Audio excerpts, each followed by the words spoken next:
Hi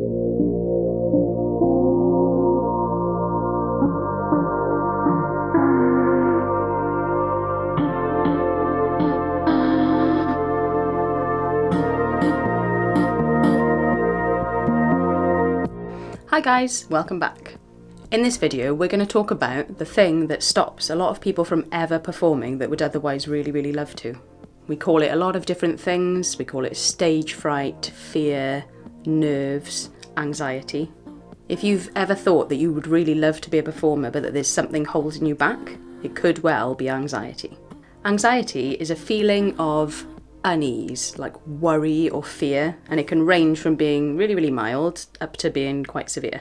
Everyone has feelings of anxiety at some point during their life. You might feel anxious about sitting an exam, going for a test at the doctor, or going for a job interview. You might even get these feelings just about putting your hand up in class, or about going to a shop, or just speaking in front of people at all. In times like this, it is 100% perfectly normal to feel anxious, but a lot of people find it quite hard to control that worry. Performing in any way is one of those times where it's perfectly normal to feel anxious, and I'm not going to tell you that you shouldn't feel anxious. I'm going to try and help you to harness those feelings, feel the fear, but do it anyway.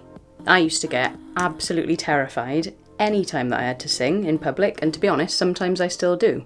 But I've learnt different techniques over the years, and now I know how to deal with it. Negative thoughts are your own inner voice in your head that says really horrible stuff to you.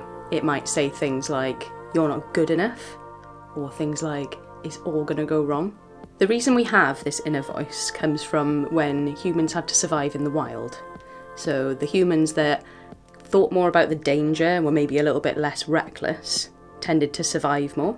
But when it comes to performing, it's not a life or death situation. So the little voice in your head saying these things to you isn't actually helpful. Try talking to yourself in the same way that you would talk to your absolute best friend in the whole world. You wouldn't say things to your best friend like, your voice sounds horrible, or nobody likes you, would you?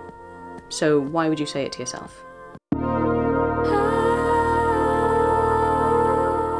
There's lots of different feelings you might get in your body when you're feeling anxious. You might feel tense, you might feel nervous, you might feel scared. You might feel a sense of danger. You might feel your heart rate get faster. You might breathe more quickly. You could find that you're sweating, you're trembling, you're feeling really weak or tired, and you might have trouble concentrating or even trouble sleeping. Again, I'm not going to tell you that you shouldn't feel these things, but what we're going to do is go through some techniques that will help you. We're talking about this in the context of performing, but everything we're talking about can be applied to anxiety in your daily life as well.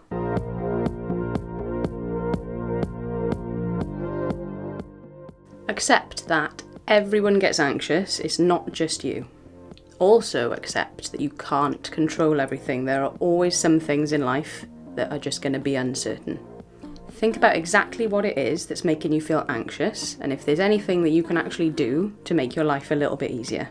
If I'm worried about a performance, I tend to like to be really prepared, like even over-prepared, so that I could do it with my eyes closed if I really had to. What is the actual worst thing that could happen? For most of us, this is the thought of somebody laughing at you. I know it's a horrible thought, but it's really not the end of the world if they do, and it's really just not that likely. Most people just are not that mean, and the people who matter are certainly not going to laugh at you. So find your closest friends, your closest family members, and ask them for their support, because they're the ones that matter.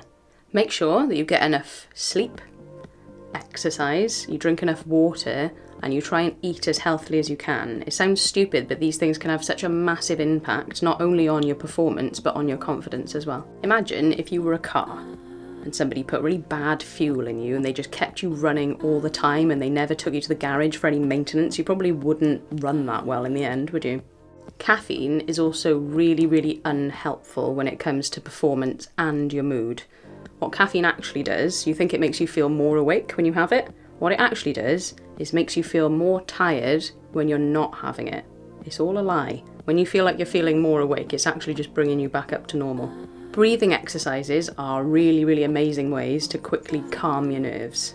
The most basic one is just breathing in and out. You breathe in through your nose, out through your mouth, and try counting in for 4 and out for 6, because breathing out for longer than you breathe in for helps you to calm down. Another breathing exercise, which comes from yoga, is called alternate nostril breathing. You get your hand, you close off one nostril like that, and then breathe out through the other one, and then in, and then swap over, out, in. And you keep doing that, it sort of evens you out over time. So I've mentioned yoga already, brilliant as a form of exercise, brilliant for breathing. My personal favourite YouTube channel for yoga is called Yoga with Adrienne. This also leads us on to meditation, which is really, really helpful for anxiety. You can get apps that will help you meditate. There's one called Headspace, there's another one called Calm, but there's also loads and loads and loads of free videos on YouTube as well. Speak about your anxiety. Either write it down or talk about it with someone you trust, because sometimes the act of just putting it into words what you're feeling is enough to start controlling those feelings a little bit more. Reframing. This is a fancy word. What it basically means is you take the feelings that I mentioned earlier, like feeling tense or your heart rate increasing, things like that, but you think of them, instead of them being symptoms of this anxiety, think of them as symptoms of being excited instead. So when you're feeling these things and you think, oh, I feel anxious, change your mind and think, no, I'm feeling excited. Here are some activities for you to try this week. Number 1, write this down. Everyone gets anxious. I am not alone. I can't control everything, but I am excited to go with the flow and see what happens. Stick it up somewhere where you can see it so you'll read it back every day. Number 2, think of a time when you were anxious. What was making you anxious? Were you actually in any sort of danger? Did you overcome the anxiety at the time? And if you didn't, can you now think of a way that you might have been able to? Number 3, make a list. Sleep, exercise, drinking water, eating healthily, confidence. Give yourself a mark out of 10 for each one for right now. Be honest. Doing this is going to help you to see where you need to improve. Number 4, write down 3 examples of negative thoughts that you've had. And then write down 3 answers to those that you would give if somebody said that about your best friend. For example, a negative thought might be, I'm not good enough to perform at an open mic. And the answer you would give if somebody said that about your best friend, everyone's good enough to perform at an open mic. That's the whole point of an open mic. Don't put pressure on yourself to be the best ever at this immediately, because that would be unrealistic. Just have fun, go with the flow, enjoy yourself. Sometimes when you feel anxious, you might avoid doing something that you really feel like you want to do, and you might choose an easier, less scary option instead. But just remember that anyone who ever got good at anything made thousands, if not millions, of mistakes along the way. Singing, for instance, is a really, really personal thing to do. You're sort of putting yourself out there, so it can feel really, really scary, and a lot of people just go, no thank you. Any singer in the world had to start somewhere.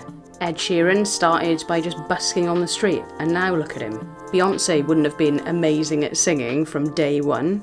Dave Grohl never even used to sing. He was the drummer?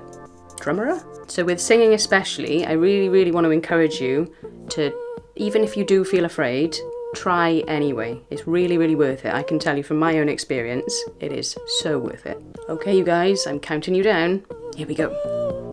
5, 4, 3, 2, 1.